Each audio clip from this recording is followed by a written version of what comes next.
Good morning. Thank you for joining me today.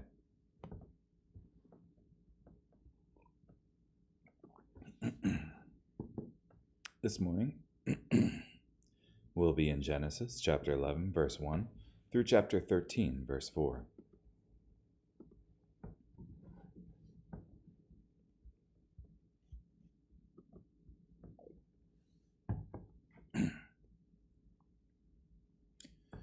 The whole earth had a common language and a common vocabulary. When the people moved eastward, they found a plain in Shinar and settled there.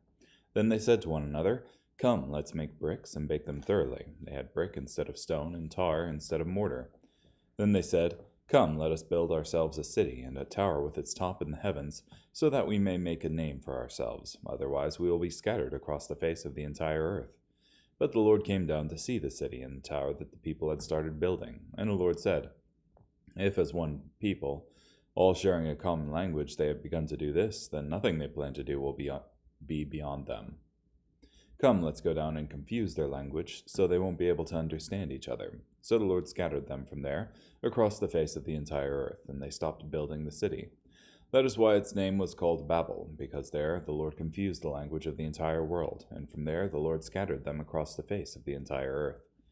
This is the account of Shem. Shem was 100 years old when he became the father of Arphaxad, 2 years after the flood. And after becoming the father of Arphaxad, Shem lived 500 years and had other sons and daughters. When Arphaxad had lived 35 years, he became the father of Shelah. And after he became the father of Shelah, Arphaxad lived 403 years and had other sons and daughters. When Shelah had lived 30 years, he became the father of Eber. And after he became the father of Eber, Shelah lived 403 years and had other sons and daughters. When Eber had lived 34 years, he became the father of Peleg. And after he became the father of Peleg, Eber lived 430 years and had other sons and daughters. When Peleg had lived 30 years, he became the father of Reu. And after he became the father of Reu, Peleg lived 209 years and had other sons and daughters. When Reu had lived 32 years, he became the father of Serug. And after he became the father of Serug, Reu lived 207 years and had other sons and daughters. When Serug had lived 30 years, he became the father of Nahor. And after he became the father of Nahor, Serug lived 200 years and had other sons and daughters. When Nahor had lived 29 years, he became the father of Terah. And after he became the father of Terah, Nahor lived 119 years and had other sons and daughters. When Terah had lived 70 years, he became the father of Abraham, Nahor, and Haran. This is the account of Terah. Terah became the father of Abraham, Nahor, and Haran became the father of Lot. Haran died in the land of his birth, in Ur of the Chaldeans, while his father Terah was still alive. And Abraham and Nahor took wives for themselves. The name of Abram's wife was Sarai, and the name of Nahor's wife was Milcah. She was the daughter of Haran, the father of both Milcah and Iscah. But Sarai was barren, she had no children. Terah took his son Abram, his grandson Lot, the son of Haran, and his daughter-in-law Sarai, his son Abram's wife, and with them he set out from Ur of the Chaldeans to go to Canaan. When they came to Haran, they settled there. The lifetime of Terah was 205 years, and he died in Haran. Now the Lord said to Abram, "Go out from your country, your relatives, and your father's household to the land that I will show you.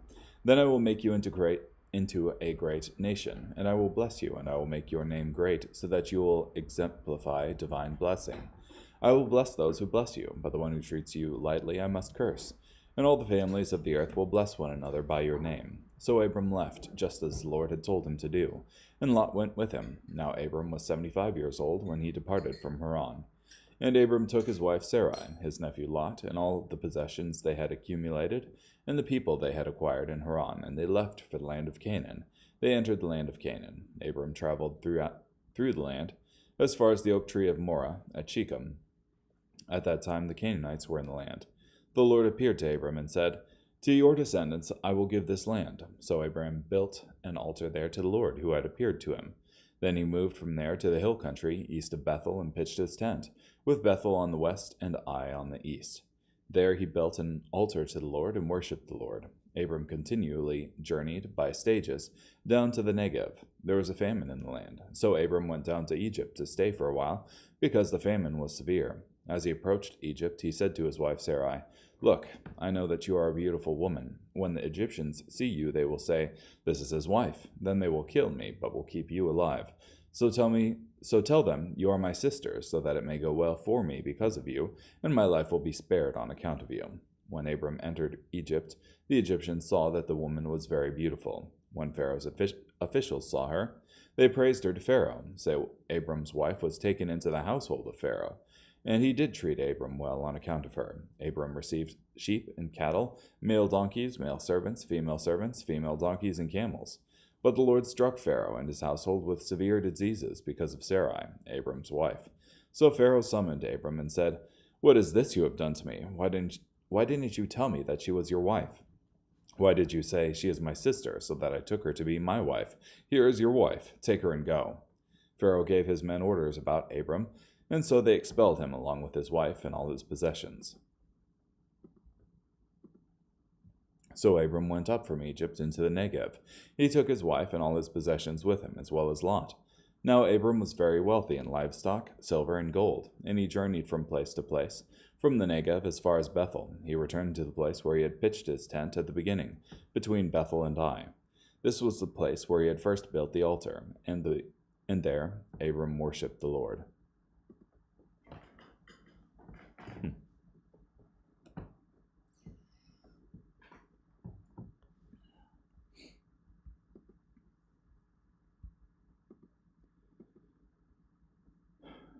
So, you have the Tower of Babel being constructed, the languages being confused, and the descendants of Shem down to Abram, who I might have called Abraham at one point, and if so, I'm sorry.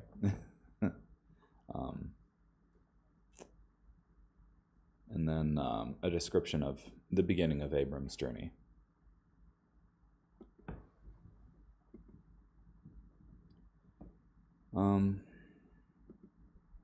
Regarding the Tower of Babel here,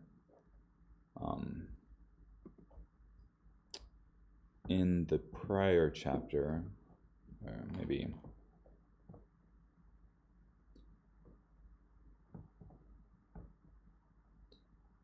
two chapters ago,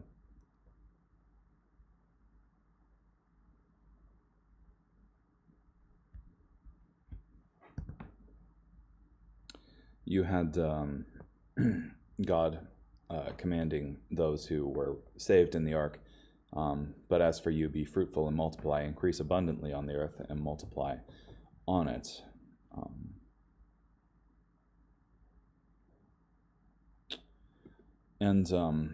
Here in Genesis 11, you have the people saying to themselves, "Come, let's build ourselves a city and a tower with its top in the heavens, so that we may make a name for ourselves, otherwise we will be scattered across the face of the entire earth."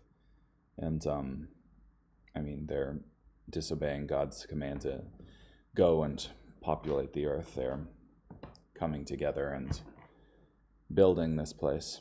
Also, it's interesting the material they make this tower out of. They say in verse 3, "Come, let's make bricks and bake them thoroughly." They had brick instead of stone and tar instead of mortar. So they're intending to build a waterproof structure. So there's not a whole lot here as far as what exactly they were doing. And so it's often a point where people make fun of God. But there are hints of rebellion in here. So,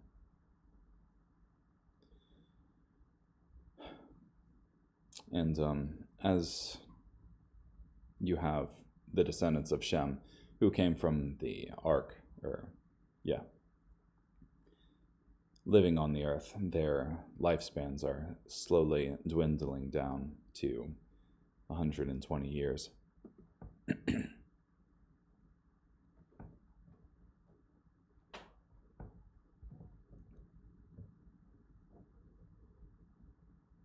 Yeah. You also have God initiating this journey for Abram, saying in 12 verse 1, now the Lord said to Abram, go out from your country, your relatives, and your father's household, to the land that I will show you. Then I will make you into a great nation, and I will bless you, and I will make your name great, so that you will exemplify divine blessing. I will bless those who bless you, but the one who treats you lightly I must curse, and all the families of the earth will bless one another by your name. So,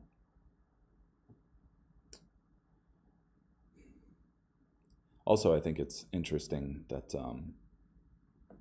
Abram started this when he was 75 years old. Now Abram was 75 years old when he departed from Haran. So I think it's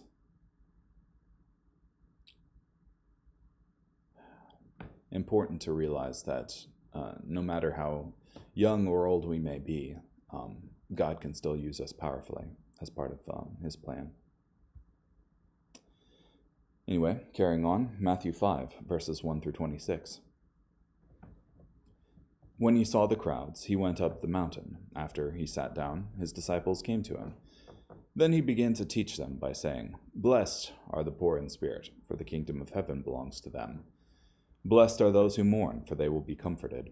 Blessed are the meek, for they will inherit the earth. Blessed are those who hunger and thirst for righteousness, for they will be satisfied. Blessed are the merciful, for they will be shown mercy. Blessed are the pure in heart, for they will see God. Blessed are the peacemakers, for they will be called the children of God. Blessed are those who are persecuted for righteousness, for the kingdom of heaven belongs to them. Blessed are you when people insult you and persecute you and say all kinds of evil things about you, falsely on account of me. Rejoice and be glad, because your reward is great in heaven, for they persecuted the prophets before you in the same way. You are the salt of the earth, but if salt loses its flavor, how can it be made salty again? It is no longer good for anything except to be thrown out and trampled on by people. You are the light of the world. A city located on a hill cannot be hidden. People do not light a lamp and put it under a basket, but on a lampstand, and it gives light to all in the house. In the same way, let your light shine before people, so that they can see your good deeds and give honor to your Father in heaven. Do not think that I have come to abolish the law or the prophets. I have not come to abolish these things, but to fulfill them. I tell you the truth, until heaven and earth pass away, not the smallest letter or stroke of a letter will pass from the law until everything takes place. So anyone who breaks one of the least of these commands and teaches others to do so will be called least in the kingdom of heaven. But whoever obeys them and teaches others to do so will be called great in the kingdom of heaven. For I tell you, unless your righteousness goes beyond that of the experts in the law and the Pharisees, you will never enter the kingdom of heaven. You have heard that it was said to an older generation, do not murder, and whoever murders will be subjected to judgment. But I say to you that anyone who is angry with a brother will be subjected to judgment, and whoever insults a brother will be brought before the council, and whoever says fool will be sent to fiery hell. So then, if you bring your gift to the altar, and there remember that your brother has something against you, leave your gift there in front of the altar. First, go and be reconciled to your brother, and then come and present your gift. Reach agreement quickly with your accuser while on the way to court, or he may hand you over to the judge, and the judge hand you over to the warden, and you will be thrown into prison.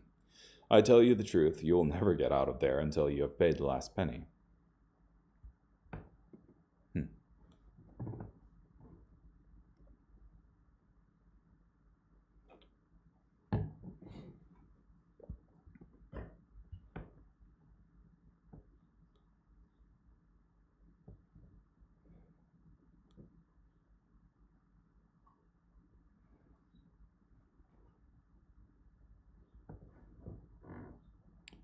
Yeah. So you have here the beginning of the Sermon on the Mount with the Beatitudes. And Jesus here first presenting some things that seem counterintuitive at first. That is, at least from a worldly perspective. Like, this world oftentimes laughs at those who are merciful and instead values strength a lot of times. Those who are pure in heart are often mocked for their chastity, as it were.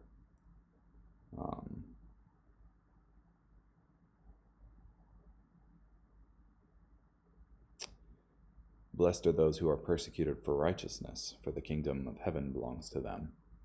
And blessed are you when people insult you and persecute you and say all kinds of evil things about you falsely on account of me.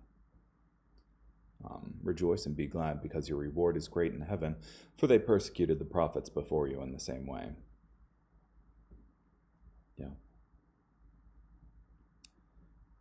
Yeah.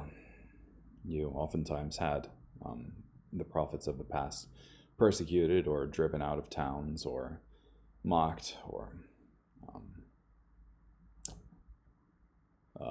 killed because of what they were saying about God, and the people not wanting to hear it.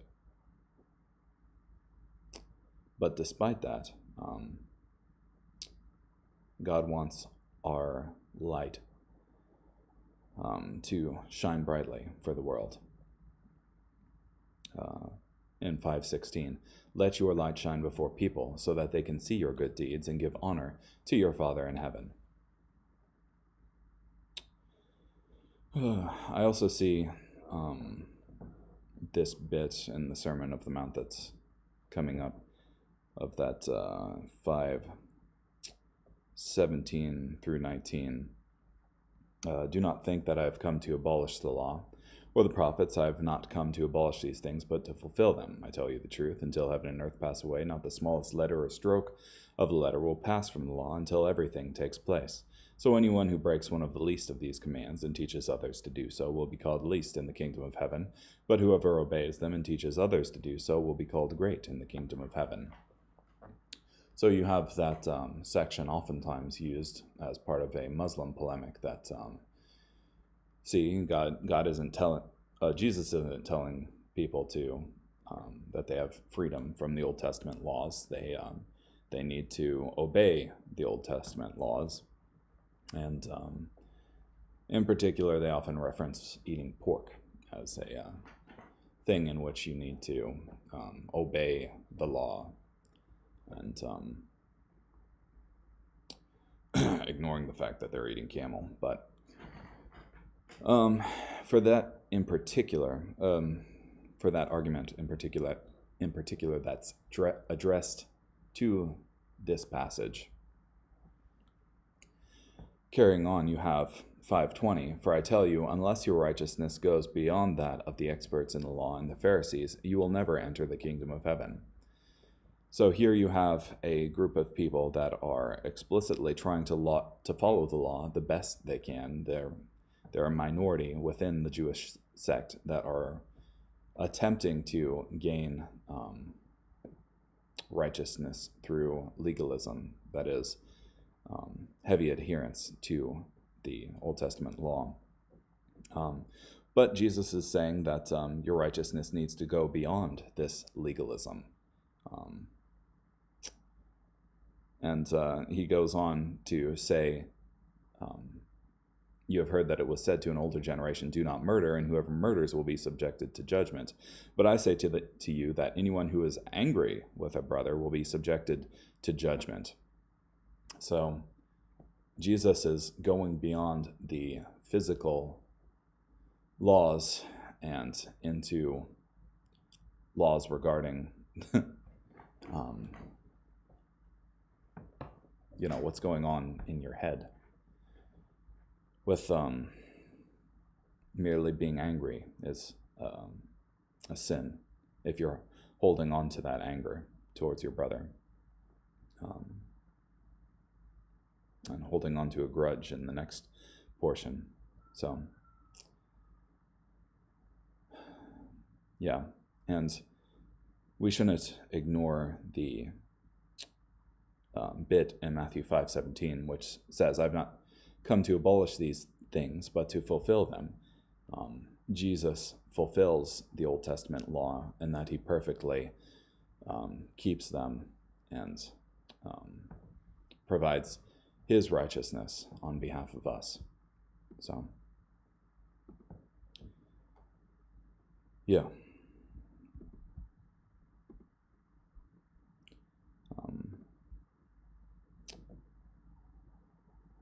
C.S. Lewis in Mere Christianity does a good job of explaining more on this topic regarding the duality, the seeming duality of Christian morality, which is seems loose at times, but exceedingly strict at other times. And he goes on to say that the big difference with Christian morality is that we believe that man will live forever, and thus everything that man does, every choice that man makes regarding points of morality will either change man into a more heavenly or hellish creature, and thus emphasizes the seriousness of the whole thing. Anyway, carrying on here. I've rambled on long enough. Psalm chapter 5, verses 1 through 12. Listen to what I say, Lord. Carefully consider my complaint. Pay attention to my cry for help, my King and my God, for I am praying to you. Lord, in the morning you will hear me. In the morning I will present my case to you, and then wait expectantly for an answer. Certainly, you are not a God who approves of evil. Evil people cannot dwell with you. Arrogant people cannot stand in your presence. You hate all who behave wickedly. You destroy liars. The Lord despises violent and deceitful people. But as for me, because of your great faithfulness, I will enter your house. I will bow down toward your holy temple as I worship you. Lord, lead me in your righteousness because of those who wait to ambush me.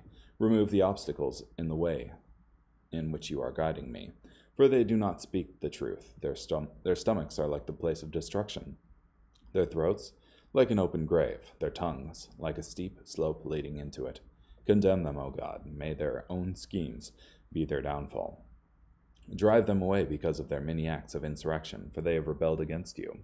But may all who take shelter in you be happy. May they continually shout for joy. Shelter them so that those who are loyal to you may rejoice. Certainly you reward the godly, Lord.